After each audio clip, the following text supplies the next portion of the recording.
Hola amigas y amigos, hoy voy a hablar de Egipto, de cómo fui a parar a Egipto, porque de todos estos capítulos que ya llevamos de quiero contar historias y no he contado aún por qué fui ahí, ¿verdad? Bueno, Egipto me fascinaba ya desde niño. Quien haya leído El impulso nómada, mi primer libro de memorias, pues ya tendrá una idea, ¿no? Mi padre me hablaba porque había hecho un viaje, tenía un amigo copto y había estado en Egipto antes de la revolución de Nasser y me había hablado mucho de las pirámides. Luego, como vio que yo tenía tan gran interés, nos suscribió al correo de la UNESCO, que siempre había noticias, sobre todo de los templos de la Nubia que iban a ser sepultados por las aguas de la presa de Asuán. Y pues todo esto a mí bueno, luego en el colegio, las pirámides, el de Tutankamón, las películas, todo eso creó en mí pues unas ganas de ir a Egipto, que para el país soñado. ¿Os acordáis de aquel destartalado Land Rover con el que fui con aquellos amigachos en la época hippie a la India, haciendo un poco como Le Grand Tour? Bueno, pues un año antes, creo que era el 72, con ese mismo Land Rover, con Marta Sentís, habíamos recorrido el Mediterráneo. Porque nosotros queríamos ir a Egipto y al Sudán y bajar hasta Etiopía. Entramos en Libia, en plena revolución, nos dejaron pasar, estuvimos horas en la frontera, pero finalmente nos dejaron pasar. Y fue todo fantástico. Dormimos, recuerdo, en Leptis Magna, en las ruinas. Nos dejaron dormir, incluso por ahí en la playa, con las ruinas detrás y el ruido de las olas. Vinieron los guardianes de Leptis Magna, asaron unos pinchos de cordero. Yo en aquella época aún comía carne. Uno trajo un laúd y nosotros teníamos percusión con lo primero que teníamos y estuvimos cantando hasta las 500. O sea, fue realmente muy bonito con el ruido de los guijarros del agua del mar. Aquí iba a hacer... De Bengasi cogimos un barco a Alejandría porque la frontera estaba cerrada con Egipto. Cuando llegamos a Egipto no nos dejaban bajar porque no teníamos el carnet de passage, unos papeles del coche de seguro que eran imprescindibles para poder entrar en el país. De modo que dijimos, ¿y ahora qué vamos a hacer aquí? Y entonces pues, el barco continuaba hasta Beirut, compramos el pasaje, era un barco que no valía nada, o sea, y tal. Pero estuvimos unas horas en Alejandría, suficientes para que aún esta idea de Egipto aún calara más en mí, ¿no? Porque vi aquellos cafés tan bonitos en la Corniche, con espejos y con grandes cristales, todo un poco cochambroso, pero que hablaba de un pasado quizás más en el que estaba todo cuidado, ¿no? Y aquellos hombres muy elegantes, con su fez, algunos aún llevaban el fez, les enceraban los zapatos, tomando café a la turca, con aquellos vasos de agua, con las gotitas y las mesitas de mármol. Es decir, todo aquel mundo que a mí me fascinaba, ¿no? Como de los abuelos, diríamos. En fin, entonces ya... un tiempo más tarde, después de haber viajado por muchos sitios y así, decidí viajar a Egipto. Y enredé a Marta, porque le dije, Marta, me tienes que acompañar al Cairo. Sí. Bueno, pues un buen día nos plantamos en Egipto y entonces fui al Centro Cultural Español, porque yo soy muy amigo de Cristina Fernández Cubas, a la que admiro profundamente, la encuentro una escritora sensacional. Y entonces yo ya en aquella época, yo sabía que ella había estado un año en el Cairo.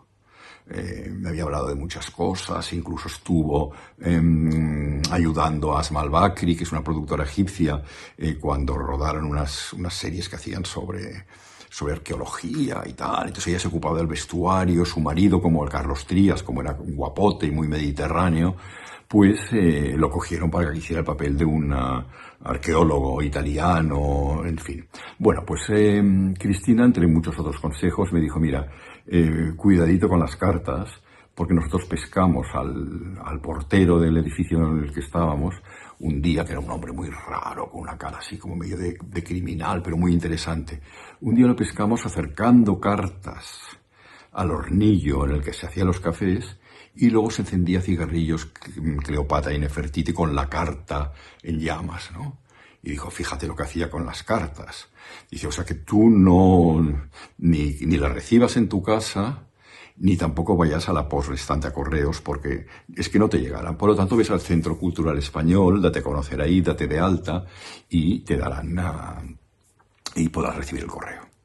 Bueno, pues así lo hice. Yo me presenté en el Centro Cultural Español y enseguida salió Adrián Rodríguez, un tipo interesantísimo, desgraciadamente murió, que luego años más tarde me ayudaría muchísimo para poder ir a Siwa y otras cosas. Además expuse fotografías en el centro, etc. Y cuando me vio enseguida nos dijo, oye, ¿vosotros qué hacéis aquí? Dijimos, no, hemos llegado, tenemos billete de ida, no sabemos cuándo volveremos. No sé. Dice, ¿y os gustaría trabajar? Y decimos, hombre, claro, digo, porque las pelas que llevamos, yo no sé lo que van a durar. El país parece bastante barato, pero claro, no van a durar eternamente. Dice, bueno, pues entonces, mira, me vais a sacar de un apuro. ¿Habláis inglés? Dijimos, sí. ¿Francés? Pues también. Porque Marta es políglota y yo bastante también, porque mi madre insistió siempre en que aprendiera idiomas, dijo que era el mejor capital y no sé qué, y es cierto.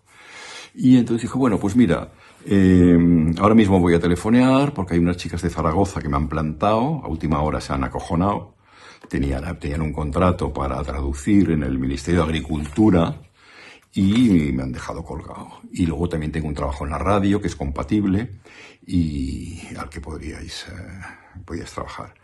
Marta dijo, uy, no, yo la radio luego es demasiada cosa, pero yo dije que sí, porque me hacía como mucha gracia todo, ¿no? Bueno, pues al día siguiente ya estábamos contratados. Traducíamos simultáneamente, que no lo habíamos hecho nunca, pero lo supimos hacer para el Ministerio de Agricultura, que había estudiantes de Centroamérica sobre todo, y Egipto enseñaba su experiencia en el delta con el cultivo del algodón y la caña de azúcar. Y es que, bueno, tampoco me quiero extender sobre esto porque está en el libro El Impulso Nómada, ¿no? Pero, bueno, gracias a esto, también nos proporcionó una casa a través de Madame Jackie, una copta muy extraña. Bueno, muy extraña tampoco, pero muy peculiar, que tenía un acento así como Dalida, porque Dalida es egipcia, es italiana, pero nacida en Egipto, y habla este francés así como con las palabras así muy latín, muy mediterránea, ¿no? Pues esta Madame Jackie era lo mismo. Bueno, pues con Marta estuvo unos meses, bastantes meses, pero al final se fue porque dije que ya no podía más de este país, que era súper machista. A veces iba a hacer fotos por la noche y la misma policía o familias la encontraban sola por la calle y la devolvían a casa porque una mujer no puede ir por la calle sola, ¿qué es eso? Cuando Egipto es un país segurísimo, muy seguro, y más en aquella época. Bueno, entonces estos primeros meses pues conocimos gente en los cafés y tal. Yo iba mucho al Café Rich, pero aún no me había hecho muy amigo de la gente aún. Era el café de los intelectuales, es el café famosísimo, había fotos de Naguib Mahfouz, Kulthum también había ido en sus buenas épocas.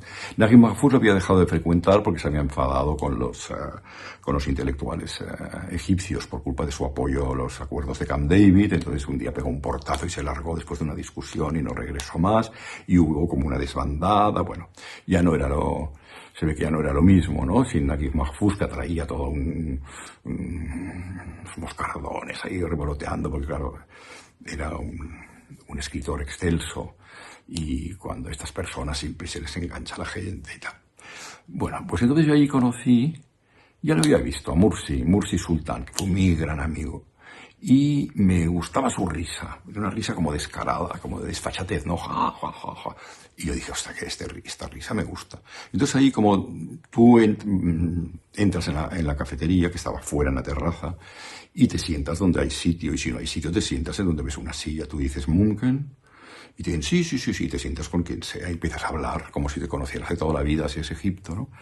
Entonces, con Mursi nos hicimos realmente muy amigos. Él me empezó a enseñar otro Egipto, me enseñó otro mundo, y entonces yo decidí quedarme. Yo creo que había llegado a un punto que yo Egipto ya había dado todo lo que yo creía que podía darme. Pero con Mursi conocí este otro mundo, porque él venía de la izquierda desengañada, porque Nasser les había traicionado y había prohibido el Partido Comunista y había prohibido la izquierda cuando él se declaraba como socialista y incluso amigo de la Unión Soviética y tal, pero en cambio metió toda la izquierda en la cárcel, ¿no?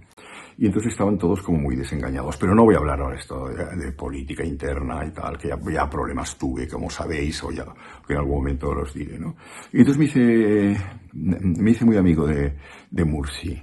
Él me enseñaba, él era de Port Said, entonces le hacía mucha risa porque me enseñaba los insultos y el acento de los barrios bajos del puerto. Yo soy bueno con los acentos, siempre he imitado las cosas. Y entonces, bueno, reíamos mucho.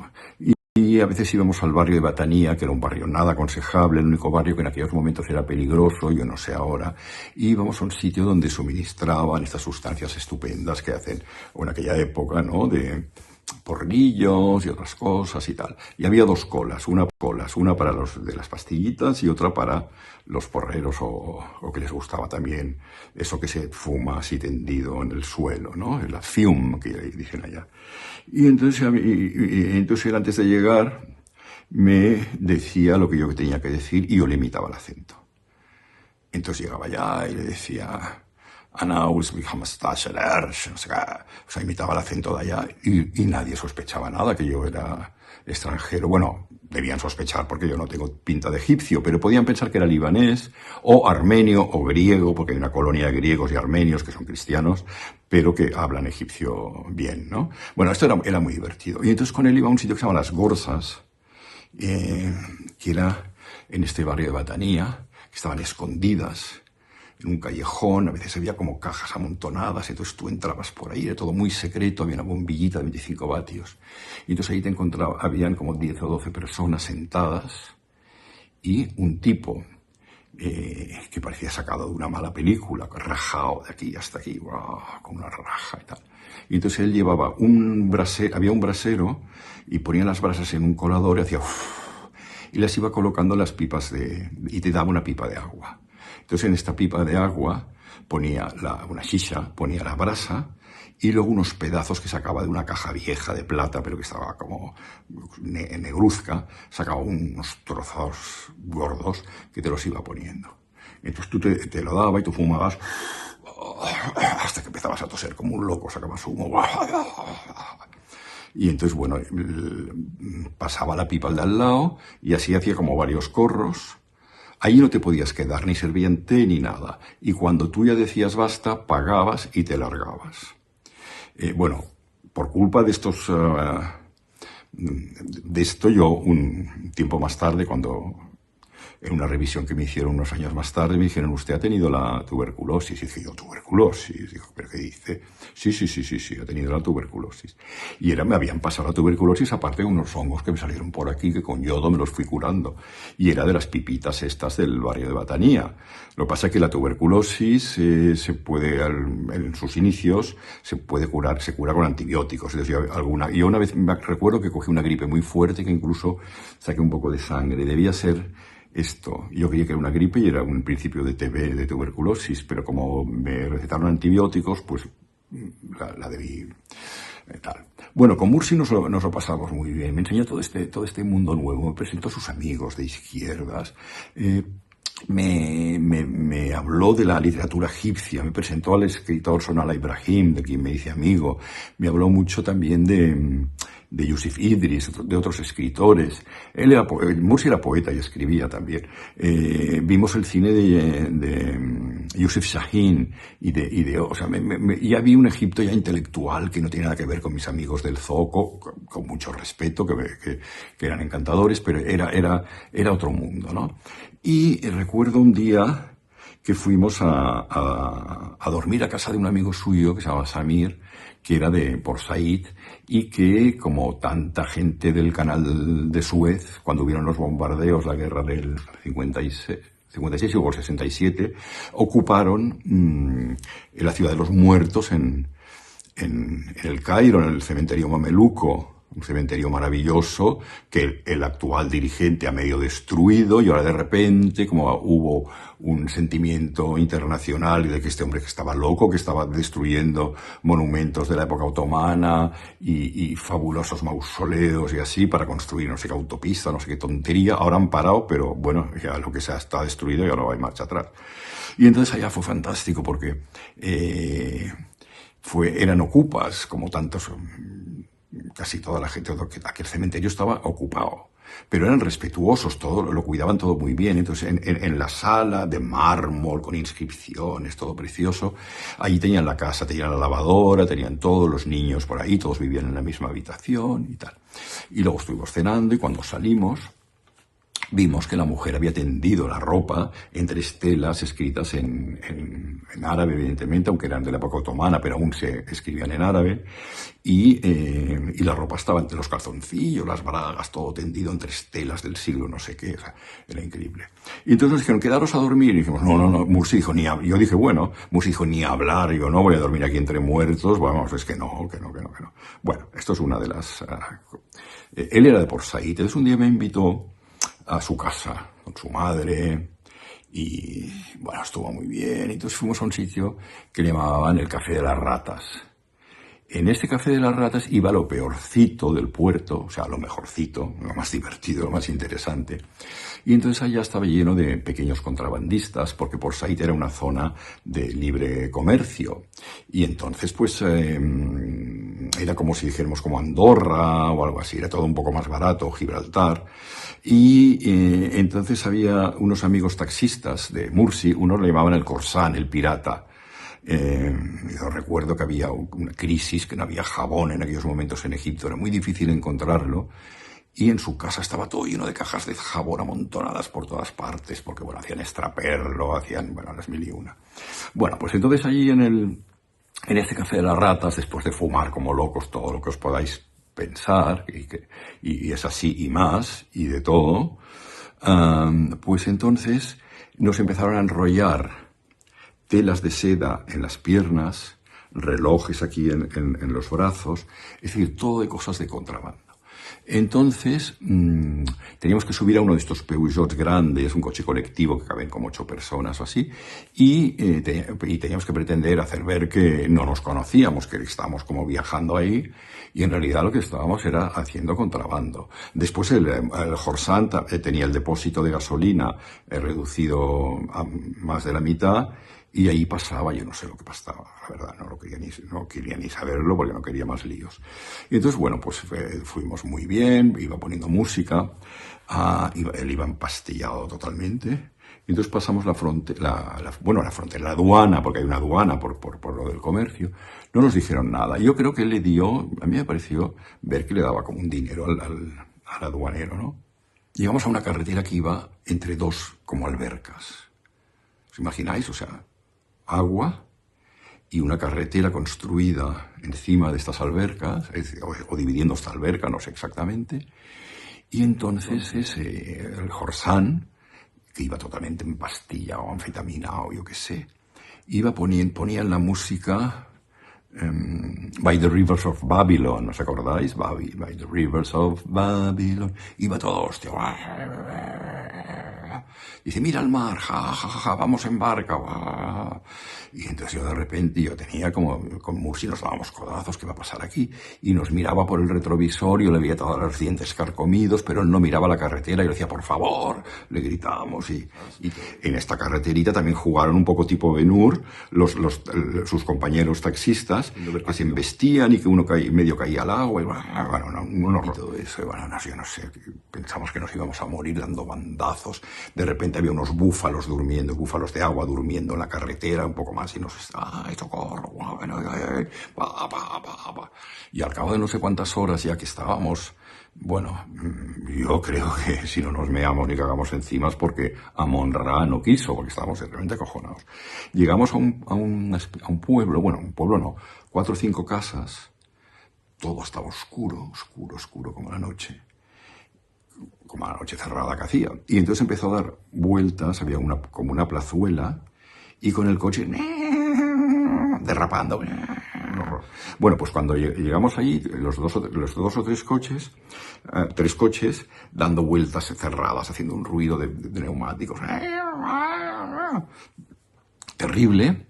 Y entonces empezaron a abrir las luces, y salieron unos hombres, y por las ventanas las mujeres empezaron aquel grito que hacen las árabes, ¿no? Entonces salieron todos allá y nos medio desnudaron porque nos sacaban las telas, los relojes, las cosas que nos habían enganchado aquí en el pecho también de contrabando, las sedas, bueno, todo, y todo se lo llevaron todo para adentro, y bueno, y fue como una fiesta, sacaron un tambor, unas tablas y tal, uno de los taxistas se disfrazó de mujer y hacía las danzas de los velos y tal, y luego nos quedamos a dormir allá. Bueno, primero nos sacaron comida, recalentaron un pescado buenísimo, un arroz también recalentado, todo era recalentado porque claro, allí era tardísimo, pero era todo muy bueno. Sacaron unas pipas otra vez, yo pensé, ahora otra vez a fumar, por favor, pero mira, fue muy bien porque así nos dormimos ya, y tal, porque dormimos todos en una sala como sardinas, porque imaginar, los contrabandistas que éramos, ahí todos como sardinas y tal, nos pusieron como unas mantotas por encima, llenas de pulgas o no sé qué, pero a mí me daba igual, yo me lo pasé, fue fantástico, ¿no? Y continuaremos.